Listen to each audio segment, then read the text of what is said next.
So here we go. Welcome everybody to Thursday's edition of Coffee Talk, the power of telling your story. Today we have our own Marshall King joining us to help us with a lot of what we've been hearing on the fundraising side of things, the power of telling your story. And so to give Marshall as much time as we possibly can, I'm going to go ahead and turn it over to him. I'm going to mute everybody. If you have questions for Marshall along the way, please use the chat feature. Ashley and I will monitor those questions. And then once there's time at the end, we'll welcome to ask your question live if you'd like. We'll call on you, or we'll read the question for you. So Marshall, I'm going to go ahead and mute everybody and then unmute you. So give me a second, please. All right, Marshall, you're all set. All right, great. Well, hello, everyone. Thanks for joining us today.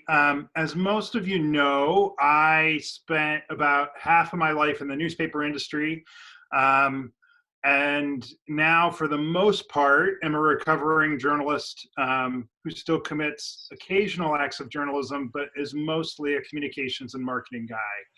I do some teaching too at Goshen College. So I learned the skills of listening to someone and framing what they said, and then putting words together to try to make sense of that to convey information. But this idea of what a story is and how, whether we're conscious of it every day as we tell stories, is a helpful one, particularly during this time as we are trying to cope with what's happening, but also communicate with others about how we're doing or how our agency is doing, or how a community can come together to help each other.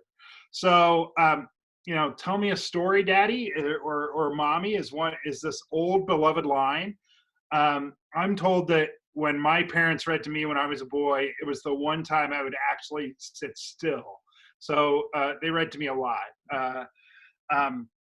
We grew up hearing stories and telling them, and but I think somewhere along the way, like our childhood willingness to dance or draw or run with abandon, we sometimes forget some of the key things that we get self-conscious. And I think that sometimes changes how we tell stories. So not done the PowerPoint. I have a quick PowerPoint. If it doesn't work, it's not the end of the world, but I am going to try and share some screens, some slides.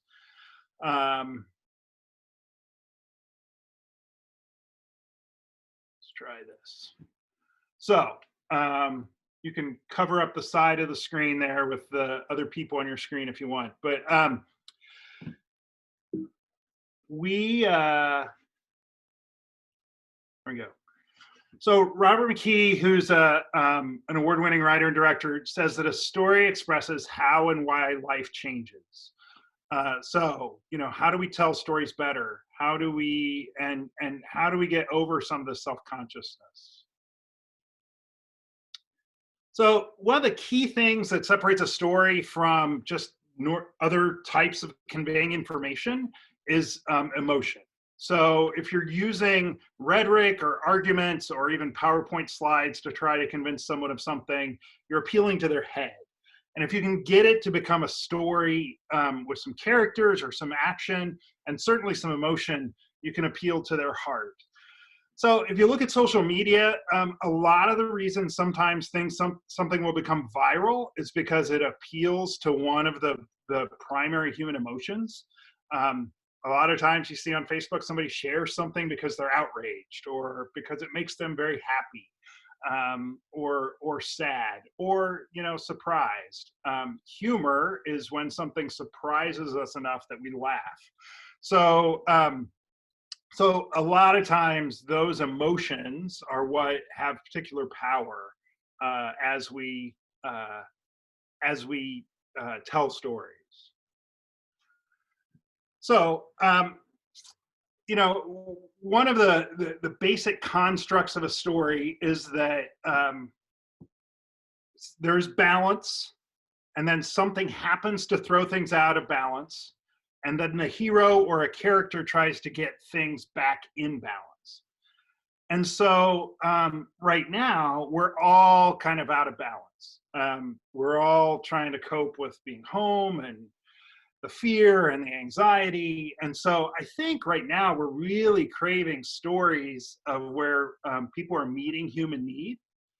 And we're craving stories of where someone is coping or doing well, doing good versus doing well, or a story of, you know, someone conquering something. And I really think right now it can even be the most mundane thing.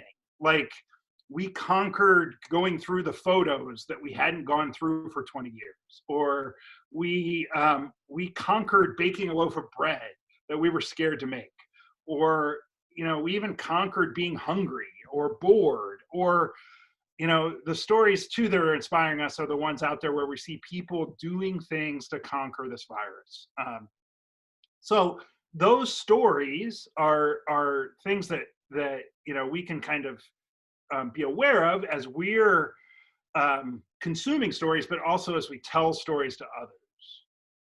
So stories have characters, and I put up, you know, the picture here of a one of my favorite movies and favorite novellas, written by, of all people, Stephen King, the horror writer. Stand By Me, you know, is a story of four friends, and it's a coming of age tale. It has some great characters. It has some underdogs.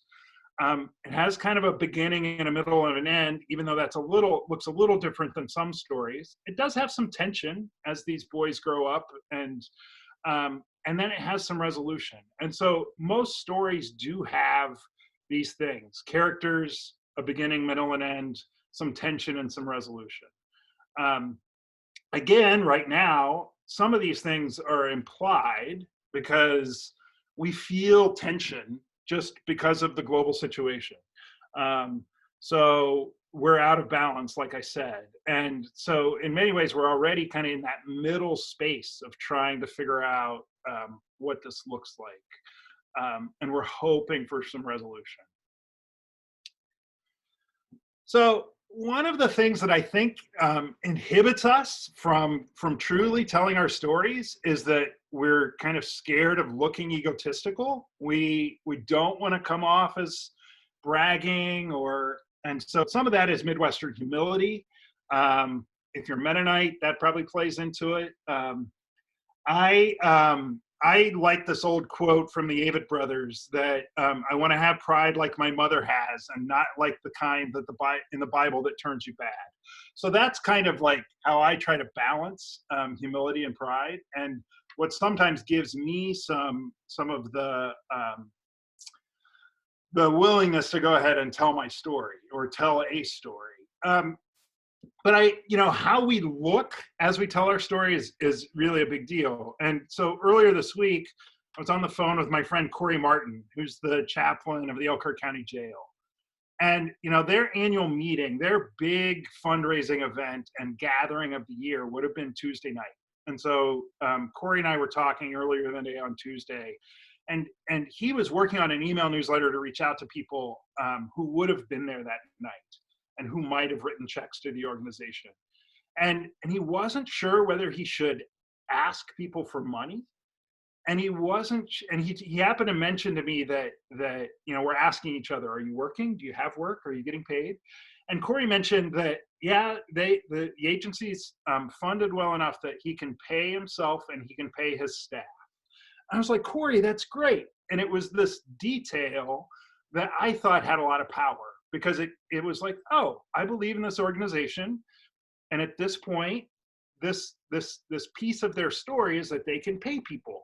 That's great. And I urged Corey to tell people who would have been at the banquet that in this email. And he was like, really? I don't want, times are tough for people. I don't want to look like we're being greedy and asking for money. And so that's the conversation a lot of us are having, either with each other or internally. But I think when you just if you can tap into some of that storytelling technique, it gives you a little bit of the space to figure out how you might approach something like that. Another great example that I'll point to, I don't know how many of you were at our annual meeting. in October for the Community Foundation. But Jody Spataro was the keynote speaker and told her personal story and kind of how she overcame a variety of things and how it influences how she does fundraising and does her work at the foundation. And she wove those two together in beautiful ways. You can actually watch the story on our YouTube feed if you weren't there. So when it comes to our agencies or ourselves, we don't keep retelling the story of how we were founded, although that may come up. We kind of tell new stories, and we look to other people to help tell our stories. And so, but just using some of those simple techniques can help us kind of use storytelling as a way to convey some of what it is that we have on our minds. So one of the things that if you are using social media, I want to encourage you to do is to use the hashtag #WePlusYou. Right now, the South Bend Elkhart Regional Partnership is doing a 3-week project where any of the posts on social media from our region that use that hashtag, they're going to scoop them up and put them into kind of a big visual artistic mosaic at the end of the project. So again, even when we're posting a photo to Instagram, in many ways, we're publishing a story. The beginning and the end may be part of an ongoing story. It may be an actual Instagram story, but that hashtag can be helpful for our region as we look for some signs of hope.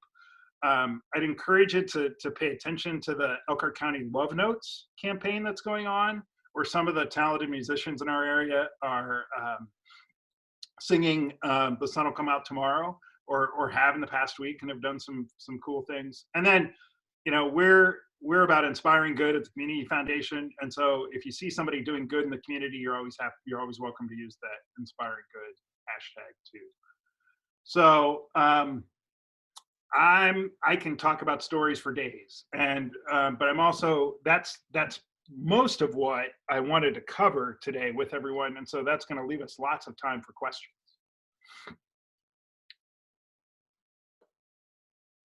So Marshall, if you could please, as it relates to many of our partners who are looking for ways to fundraise on a virtual platform or in a different way than what they're used to, touching on those 6 emotions, what would be your advice to any one of them as they start to craft a letter or a communication to their key constituency that can help in their fundraising efforts? Yeah, I think being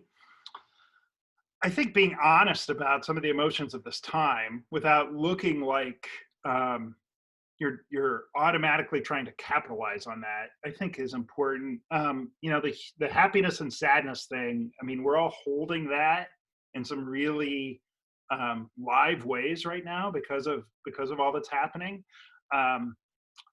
This isn't, I don't think any of us are real excited about the anger and disgust, that we may have some of that around this situation.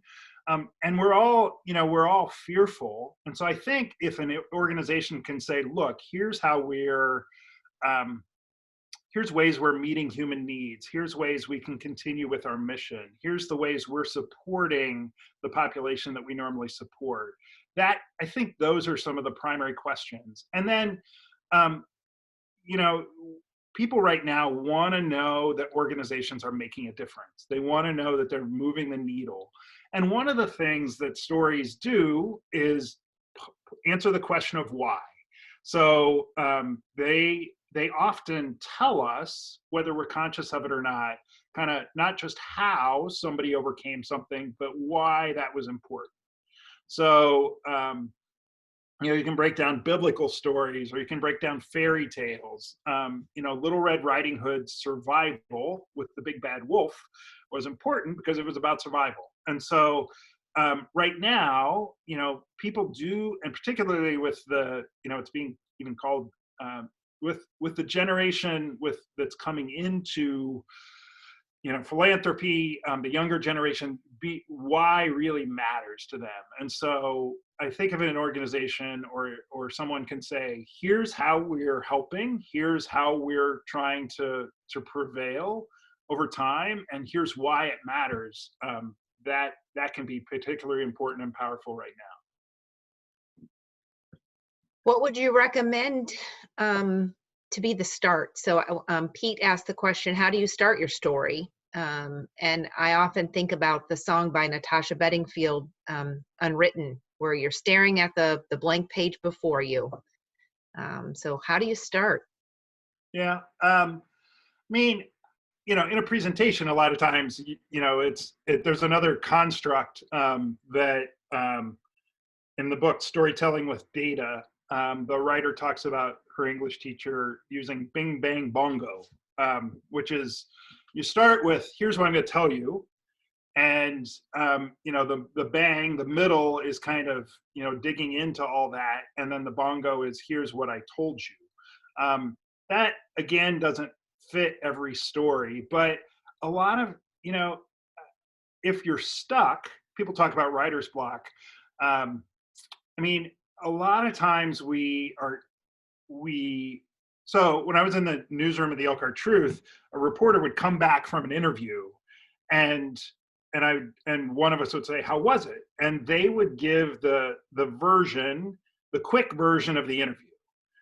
And then they would sit down and write a story. And a lot of times the story actually looked vastly different than the quick version that they had given us, and sometimes wasn't nearly as good. So a lot of times what I would say is to start your story with 2 or 3 sentences that kind of summarize the story.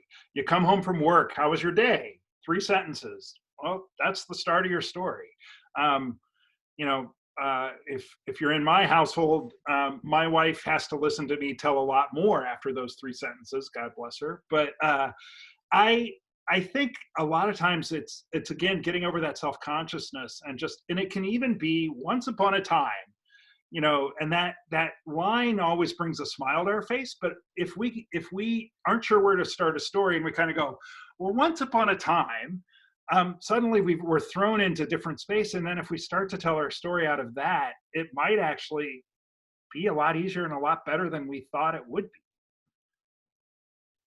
Are there any detours or pitfalls that you have experienced in your career as a journalist that you would caution all of us to stay away from as we look at that story or that once upon a time? Yeah, I mean, the hardest part of this is how much detail to include. Because details matter and they are important, but they can also bog down a story. So, if you're including every detail, it can be a little too much. But if you're not including any detail, you aren't giving the specifics of something. So I think that can be the hardest thing to really navigate, is how much detail. There are times when something's a social media post and times when something's a book. One takes a lot more work than the other, but it can be tricky to know that. And then I think too, the other thing I would say is everybody needs an editor. It's one of the lines I carried with me out of my newspaper career. Everybody needs an editor. And even so, if you're putting something into the world, getting a second set of eyes on it is always a good idea if you can. I think, and being open, being edited sometimes stings a little bit. But I think being open to that and being open to that process of together, well, how do we say this? Or what might be the best way to say this? Or even pushing each other to, well, that's interesting, but I don't hear any emotion there. I think those can be helpful things to move us forward too. Some people are really good at sharing their emotion and others may not be. If we have the difference between having Pete share a story from his heart, and Cole, our CFO, sharing a story from the black and white numbers, people are going to resonate with those stories in a different way. People that are drawn to the statistics and the data may very much be engrossed in Cole's story, but others are going to be drawn to the story that is being told with that emotion. How do you know who your audience is, and should there be a balance between the two? Yeah, I mean, different stories do resonate with different audiences, and so I think that's part of why you have to work at um, trying to tell stories in different ways. And we're laughing if we're looking at the chat because Pete talked about. He says, "I think Jody just called me a crybaby." If Pete is more likely to tear up at emotion as he is telling a story than some other people. Those of us who know him and love him just become accustomed to that. And that's part of the gift of Pete McCown. And so, but Pete can also do the numbers side, and so I think it's as much as possible realizing kind of who your audience might be, and trying to tell a story in different ways. So as we're thinking about an annual report, I want, Jody and I are going to be working at finding some of the human stories of philanthropy, but I also want our data to tell some stories. And those are different skills and different, you have to come at them from different angles. So I think, not every story is going to do everything for everyone, and it doesn't have to. And sometimes, as you know, you'll tell a story and you go, "Oh man, I didn't think that was a big deal, but people loved it." And there's other times when you think something's just going to blow up on social media, and you hit post and nothing happens. And so the nice thing about this electronic culture in which we live is, well, you don't have to wait very long until you get to try again. So, and you don't have to rely on somebody else to publish all your information. So on your website, if you post something and then you want to tweak it, you can go back and change it.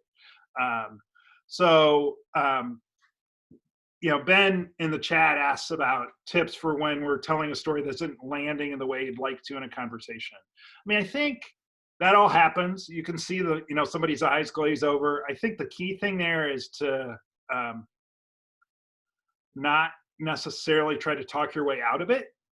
Maybe to pause or to listen or to ask a question. I mean, sometimes listening for where another person is or what they're interested in informs the best way for us to tell our story. So, a couple other questions that came in before Ben's too. What would you say? What advice would you give to help find new angles for the same story that many others are telling at the same time? That's a really good question. I think the primary one is and again, this is one of my mantras too, what you see depends on where you stand. So where you stand in the community and the work that you're doing is different than somebody who's dealing with a different population or a different set of circumstances. And so realizing that you do have that perspective and that it's dependent upon where you stand can be a helpful starting point, and might give you a way to start your story or to tell your story and that also makes it authentic. Is there any secret to getting your story picked up by the media? It's a tough time. And even as someone who has worked a lot in the media, I mean, newsrooms are shrinking, reporters are on furlough, and, local media has been hit by the slump in advertising. So, I mean, the one thing that helps, there's a difference between stories and news. And so sometimes something that's super important to you may not be news as such. Having a bit of a sense for that can be helpful. And the other is just to establish some relationships. So, knowing if you know a reporter or if you have built trust with a reporter over time, reaching out to them can sometimes be a good way of getting your story out there. I mean, one of the things is in the modern realm, the entire media landscape in our community doesn't have to do a story. If one TV station does a story, you can then share it on your Facebook page. You can embed it in your website. You could put it in an email newsletter. And so it doesn't take everyone doing the story. It sometimes just takes one, and then you share it in a variety of digital ways. Tyler, thank you for sharing the book title about, Tyler Hartford just shared a book by Leslie Leyland Fields, Your Story Matters, Finding, Writing, and Living the Truth of Your Life. So there's a link there in the chat if you guys want to check that out. And Danielle asked about being a new organization. How do you recommend getting your story to those that you may not have a relationship just because of the way COVID has hit?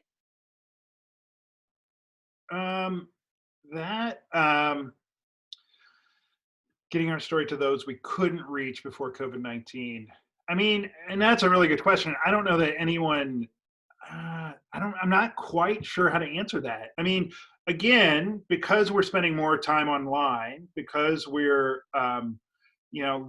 we aren't spending time commuting, we're working at home, or, so I think, again, using some of those social media outlets can be important. I mean, Facebook has made it tricky to really get much traction unless you pay money. But I don't like giving Mark Zuckerberg my money or our organization's money. It is effective. Boosting a post on Facebook does work. And you don't have to spend a lot of money to get a little bit of traction that way. So great. Well, we're almost out of time. I have sent a private request to see if we could have our special visitor up close and personal. Iman and Lindsay just had the birth of their a beautiful bundle, Emery. So look at her, so adorable. Love it. There's something that can tug at your heartstrings right there, everybody. Beautiful. I love it. I love Zoom. We get to see into so many people's lives. If you're not if you're more of a private person, the virtual backgrounds are very helpful. But I have been on many Zooms where I have had an opportunity to see babies, to see pets, whether they're rabbits, Ashley, cats or dogs, little kids coming in and out because we're busy homeschooling. And I just really appreciate everybody's time on these coffee chats, all of your questions, the idea sharing. Marshall, thank you for your wisdom and telling your story. I think that from a fundraising perspective, the more we can hone the craft of telling that story, the better we are able to reach our constituents. And I think that Marshall's point of telling your story from where you are is really critical, because we each have a different way that we come at things. So thank you all. If there are any other questions, we can stay on the line for a few more minutes. We can unmute, and we're welcome to do some sharing too. But just appreciate all of you making time for these important coffee talks. We're gonna release the next few weeks of programming here, hopefully today. I know that Tyler, who joined us this afternoon, will be bringing us a story on how the faith community has been plugging into the pandemic, and how all of this is affecting not just our professional lives, but also that faith life, and the strong foundation that the churches are providing to everyone. I mean, they have been probably one of our largest contributors to our sewing for masks. So we look forward to having Tyler with us on Tuesday morning next week, and then we'll roll out the rest of the programming for the next couple of weeks until we find that we can return to some other type of gathering. So looks like we're just getting lots of thank yous. So appreciate appreciate your time, and enjoy the rest of your week. Hopefully it warms up a little bit, and we can get some more spring weather. Take care.